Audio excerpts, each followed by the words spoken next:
여러분 안녕하십니까? 서울 시민을 바라보고 서울 시민만 생각하는 서울시의회 플러스입니다.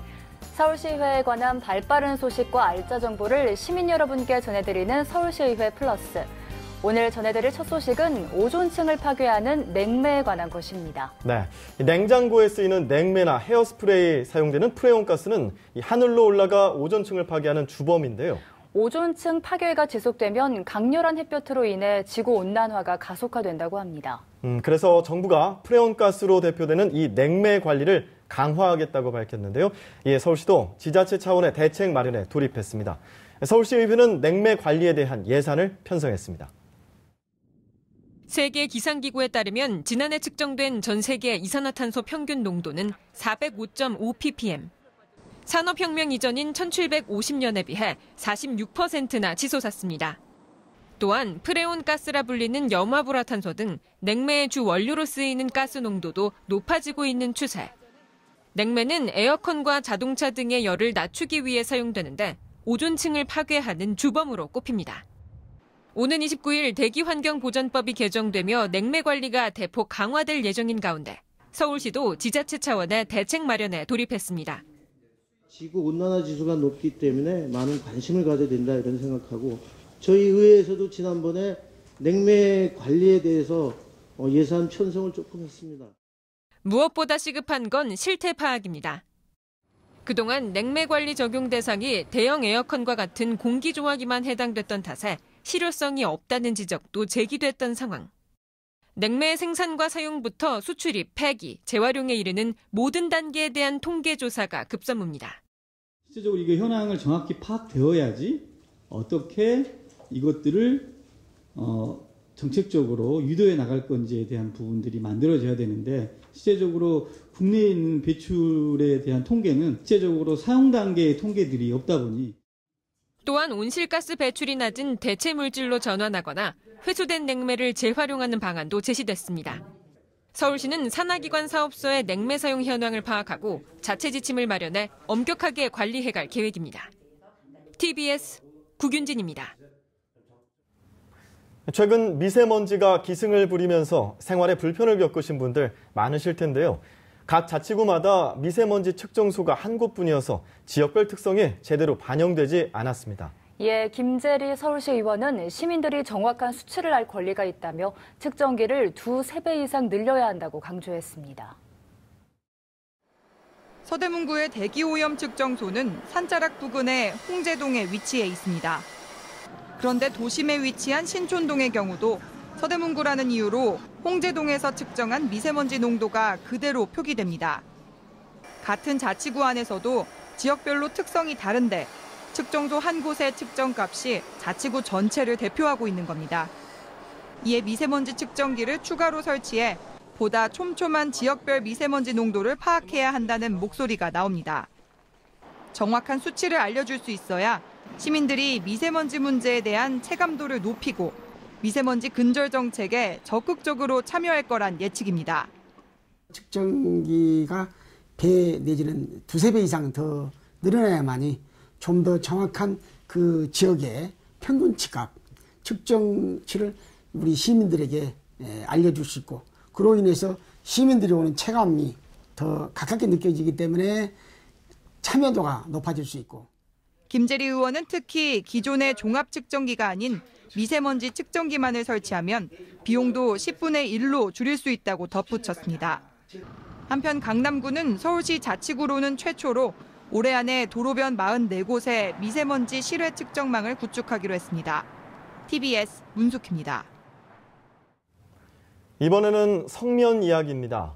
학교와 같은 공공건물의 건축자재로 많이 쓰이던 성면의 유해성이 알려지면서 이를 제거하려는 작업이 곳곳에서 이루어지고 있는데요. 서울시의회가 학교 현장에 있는 성면을 안전하게 제거해야 한다며 관련 조례를 발의하고 다양한 의견을 듣기 위한 공청회를 열었습니다.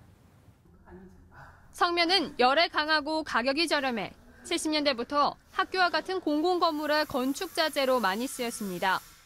하지만 그 유해성이 알려지면서 2007년 사용이 금지됐고 2012년 관련법이 제정됐습니다. 서울시교육청은 서울시내 모든 학교를 조사해 올해까지 총 401개교의 성면을 제거했고 2027년까지 나머지 1205개 교회 성면을 모두 제거한다는 계획입니다. 서울시의회에서는 학생들의 안전과 건강을 위해 관련 조례를 발의했는데 보완할 점은 없는지 점검했습니다. 교육청에서는 연차적으로 계획을 세워서 학교 성면을 철거하고 있지만 철거하는 과정이나 철거 이후에 안전 문제에 대해서 특히 우리 학부모님들의 의식이 과거와는 다르게 많이 높아지고 또 실제 그 과정에 참여하면서 요구와 목소리를 높이고 계십니다. 먼저 학교 성면 실태에 대한 전수조사가 다시 진행돼야 한다는 지적이 있었습니다. 현장에 가보면 교육청에서 파악하고 있는 것보다 성면으로 이루어진 면적이 더 넓다는 겁니다. 돌봄교실, 교장실, 보건실 등은 거기 덧방으로 되어 있는 부분들은 거의 성면 조사가 안 된 부분이 많습니다.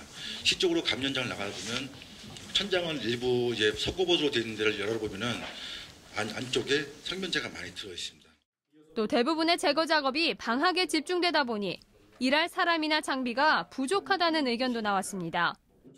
여름 방학이나 겨울 방학에 집중적으로 할 수밖에 없다는 점, 학사 일정이 있기 때문에 충분히 그럴 수밖에 없다는 그 점이 있고요. 그러므로 해서 병목 현상이 생기는 것이 있습니다. 학교의 그 상황이라든지 또는 이 경중에 따라서 또는 크기에 따라서 달리 접근해야 되지 않나. 서울시의회는 이날 나온 의견을 조례 제정 시 참고하고 학교 현장에서 성면이 안전하게 제거될 수 있도록 꾸준히 관리 감독하겠다고 밝혔습니다. TBS 류밀희입니다.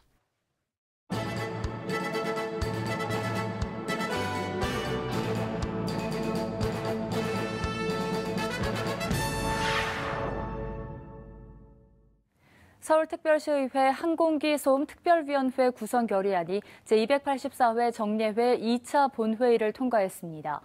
현재 김포공항은 1일 평균 388편의 항공기 운항, 68,547명의 승객과 790통의 화물을 수송하고 있으며 2.7분의 한 대꼴로 항공기 이착륙이 이루어지고 있습니다.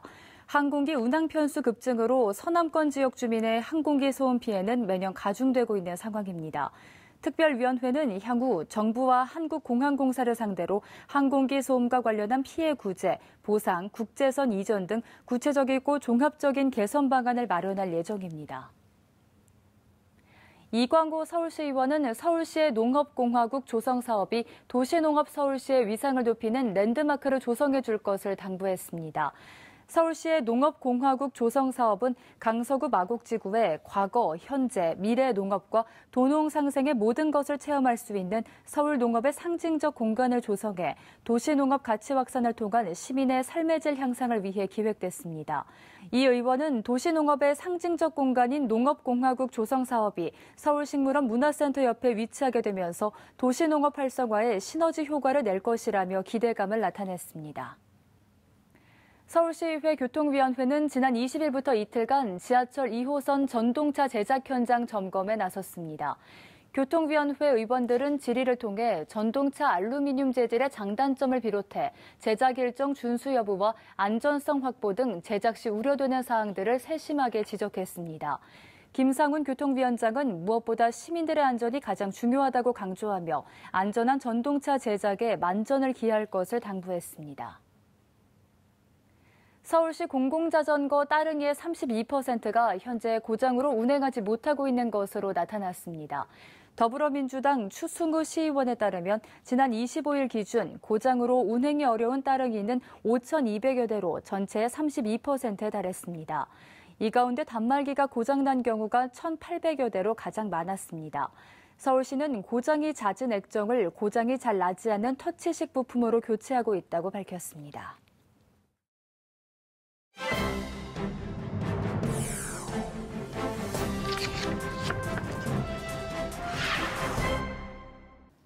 서울 시민을 바라보고 서울 시민만 생각하는 서울시 의회, 결코 멀리 있지 않습니다. 조례를 알면 서울시의회가 더 잘 보입니다. 서울시의회에서 발의 제정된 조례를 알기 쉽게 소개해드리는 손에 잡히는 조례 시간인데요. 네, 오늘 소개해드릴 조례는 장애인들의 의사소통에 관한 조례입니다. 네, 장애가 있는 분들은 장애인, 비장애인을 포함한 모든 타인과의 의사소통에서 어려움을 겪을 수밖에 없는데요. 네, 그래서 서울시 의회가 장애인들의 의사소통을 위해 조례를 발의하고 제정했습니다. 바로 장애인 의사소통 지원 조례안이 그것입니다. 성별, 인종, 종교, 장애 등의 문제로 차별받지 않는 도시를 만들기 위해 노력 중인 서울시와 발맞춰 서울시의회가 장애인들의 의사소통을 돕기 위한 조례를 시행 중이라고요. 네, 그렇습니다. 지난해 서울시의회는 김진철 의원이 대표 발의한 서울특별시 장애인 의사소통 권리 증진에 관한 조례를 제정해 시행 중입니다. 뇌병변 장애인이나 근육, 호흡기 장애를 가지고 있는 분들은 인지 능력에는 문제가 없고 판단력도 비장애인과 같지만 근육과 호흡기 문제로 말을 통한 의사소통이 쉽지 않아 이에 대한 지원이 시급하다고 판단하고 조례를 마련한 겁니다. 네, 장애인의 의사소통을 지원하기 위한 조례. 조례 이름만 들어서는 구체적인 내용을 쉽게 짐작하기 어려운데요. 어떤 내용이 담겨 있나요? 네, 그렇습니다. 서울시의회의 장애인 의사소통 권리 증진을 위한 조례에는 서울시장에게 장애인의 의사소통 권리 증진을 시킬 것과 장애인을 보완 대체할 의사소통 체계를 구축하라는 책임을 명시해 두고 있습니다. 네, 장애를 보완하고 대체할 의사소통 체계를 시민들의 손에 잡히게 좀 쉽게 설명해 주세요. 네, 말이 좀 어려울 수도 있는데요. 장애인들이 앓고 있는 해당 장애를 그 상태에서 도와주는 이 보완의 방법을 택하기도 하고요. 그 장애를 대체해서 아예 다른 방법을 선택해서 타인과의 의사소통이 가능하게 하는 이를테면 특수 단말기나 프로그램 또는 주변 기기를 지원해 이렇게 지원하는 방법을 택할 수도 있습니다. 또 그런 보조기구로는 큰 도움이 되지 않는 중증 장애인들에게는 직접 소통 보조인을 보내주거나 또 다른 소통 수단을 특별 지원하게 되는 거죠. 네, 어떤 지원들이 있는지 더 구체적으로 소개해 주시면 좋을 것 같아요. 네, 장애인들의 의사소통을 도와줄 조력인 지원도 있고요. 수화라고 다들 알고 계실 텐데 손으로 하는 말, 수어와 또 문자 통역, 점자 자료 등 각종 편의 수단을 지원해 준다는 내용이 상세하게 담겨 있습니다. 네, 그렇게 말씀해 주시니까 좀 많이 위안이 되는데요. 네, 그렇다고 해도 장애인들의 의사소통을 증진시키는데 지속적으로 도움을 줄 전문 기구나 단체 같은 시설도 필요할 것 같은데요. 네, 그렇습니다. 장애인의 의사소통을 더 쉽고 잘하게 해줄 수단을 개발하고 보급해줄 장애인 의사소통 권리증진센터의 설치와 운영에 대한 내용 역시 이 조례에 명시되어 있습니다. 네, 그런데 그래도 걱정되는 부분이 남는데요. 단순히 의사소통을 정확하게 표현하기 힘든 장애인들도 걱정이지만 장애 정도가 너무 심해서 본인에게 어떤 도움이 필요한지조차 알지 못하는 분들에게는 이분들을 도우려고 파견된 활동 보조인과 또 의사소통부터 안 되니까요. 서로에게 곤란한 경우가 많을 것 같아요. 네. 이런 경우는 어떤 방법으로 소통이 가능할까요? 그렇습니다. 말씀하신 대로 소통 자체가 불가능한 장애인들이 문제인데요. 그래서 장애인의 자립생활을 돕는 이 활동 보조인과의 의사소통이 어려울 경우 첫 관문에서 제동이 걸리는 셈이 되니까 이런 경우를 위해 더 특별한 장치가 준비되어 있습니다. 혹시 AAC라고 들어보셨나요? AAC요? 네. ABC라는 말은 들어봤지만 AAC는 저뿐만 아니라 다른 분들도 모를 것 같아요. 네. 무슨 뜻인가요? 네, AAC. 일단 영어입니다. Augmentative and Alternative Communication이라고 하는데요. 이거를 풀어서 이야기를 하면 보완 대체 의사소통을 뜻한다라는 말입니다. 말로 의사 표현을 하기 어려운 사람이 이 몸짓과 제스처 혹은 사진, 그림 등으로 본인의 생각을 표현할 수 있도록 만든 의사소통 보완 수단인데요. 장애인이 그림이나 글자로 된 의사소통판을 손으로 가리켜 본인의 의사를 표현하거나 IT 시대에 걸맞게 스마트폰에 AAC 앱을 설치해 장애인이 원하는 표현을 클릭하면 음성이 흘러나와 소통을 가능하게 하는 지원 시스템입니다. 몸을 움직이기 힘든 뇌병변 장애인의 경우 AAC 앱을 조작할 수 있도록 하는 부가장치와 수동 휠체어에도 이 휴대가 가능한 거치대 등을 장착해 주고 있습니다. 네, 한마디로 장애인에게는 세상과 소통하는 유일한 창구이자 또 마법의 창구가 되는 셈인데요. 네. 저처럼 이 AAC를 오늘 처음 듣는 분들이 많을 것 같아요. 아직 보편화되지 않은 것 같은데 장애인 의사소통 지원 조례가 제정된 이후 어떤 변화가 있었나요? 네, 이 조례는 올해 1월부터 공포돼 시행 중인데요. 지난 8월에는 마포구에서 전국 최초 AAC 존 운영이 시작됐습니다. 마포구청 앞에 있던 마포장애인 복지관이 성산 1동으로 이전하면서 장애인들의 방문이 잦아지자 지역 내 공공기관과 식당, 편의점 등의 의사소통판을 설치해 둔 건데요. 이를 통해 장애인들이 직접 주민센터 민원 업무도 보고 마트에서 쇼핑도 할 수 있게 됐습니다. 마포구는 향후 AAC 존 가능 업종을 주민센터 업무를 넘어 우체국과 병원, 그리고 약국, 은행까지 확대한다고 하고요. AAC 보급 지역도 점차 늘릴 수 있도록 지원하겠다고 밝혔죠. 또 지난달 서울시는 장애인 자립생활 지원 5개년 계획을 발표하고 장애인들의 자립생활을 본격적으로 돕기 위해 팔을 걷고 나섰는데요. 내년부터 수화, 또 점자 등 보완대체 의사소통 서비스를 전문적으로 제공할 장애인 의사소통 권리증진센터를 시범 설치해 운영하겠다고 밝혔습니다. 또 뇌병변이나 발달장애인의 의사소통을 활성화하기 위한 권리증진센터도 새롭게 설치할 예정이라고 합니다.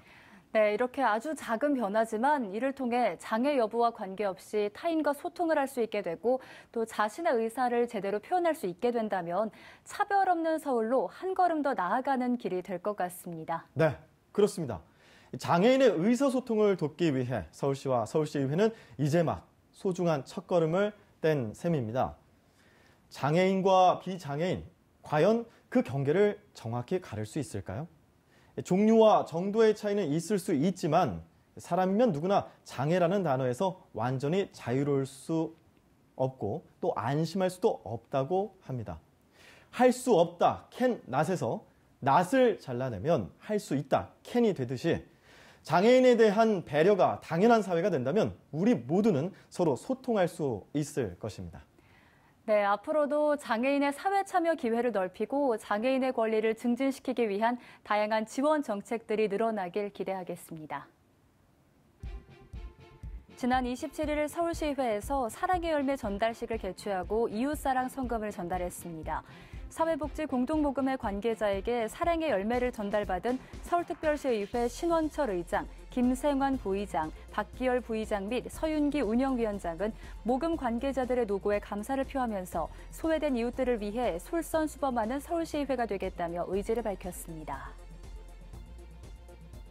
서울특별시의회 문화체육관광위원회 노승재 부위원장이 제5회 대한민국 행복나눔 봉사대상에서 광역의회 매니페스토상을 수상했습니다. 올해로 5회를 맞이하는 대한민국 행복나눔 봉사대상은 사회 각 분야와 지역사회 발전에 공헌하고 대한민국 위상제고 및 행복지수 향상에 기여한 국회의원, 지방자치단체장, 광역의회 의원들을 선정해 시상하고 있습니다. 노승재 부위원장은 초심을 잃지 않고 지역 주민의 다양한 목소리를 정책에 담아낼 수 있도록 의정 활동을 펼쳐나가겠다며 수상 소감을 밝혔습니다. 서울특별시의회 교통위원회는 개통 전 9호선 3단계 건설공사 구간을 삼전역을 방문해 대합실, 변전소, 승강장 등 주요 시설물을 현장 점검했습니다. 신규 설치되는 자전거 지하주차장을 비롯한 주요 시설 인프라에 대한 질의와 함께 지하철 출입구 캐노피 설치, 안내시설물 개선, 9호선 혼잡도 개선 및 열차 확대 편성 등 그간 9호선 운영 시 문제시되고 우려했던 사항들을 지적하며 편리하고 안전한 서울시 지하철이 될 수 있도록 개통 초기부터 철저한 안전관리 및 유지관리에 만전을 다해줄 것을 당부했습니다.